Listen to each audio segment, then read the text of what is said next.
បានក៏ខ្ញុំធ្លាប់បានយកក្រុងបាត់ដំបងព្រមនៅសងបានគ្មានក្តីសៅមកអបានដំបងឥឡូវតែថ្ងៃខ្ញុំតែងត្រមៃថ្ងៃជានិច្ច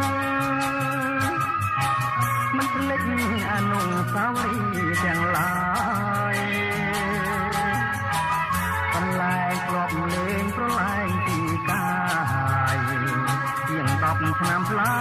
យអូនពេញក្រមុំអនុស្សាវរីយ៍មកដល់មរីសព្រមបានពុទ្ធមកចំណាំអូននឹងបងដល់ព្រៃវៃធំសូមពុកម៉ែសំគុំជាគូក្រងឥឡូវបើវាយបងចាំតែឈ្មោះ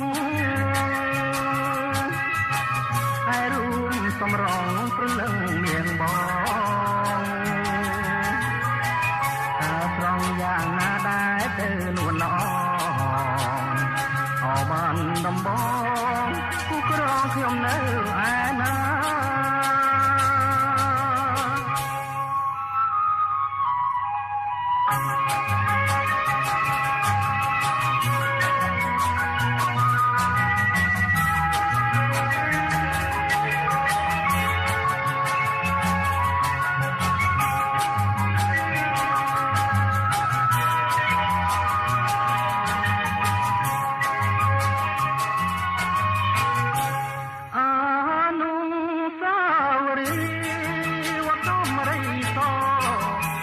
បានពុទ្ធមកចំណាំ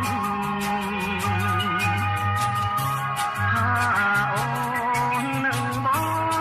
ងដល់ពេញវ័យធំសូមពុកម៉ែសំគុំជាគូក្រឥឡូវបើវាយបងចាំតែឈ្មោះតែរូបសម្រងព្រលឹងមាសបង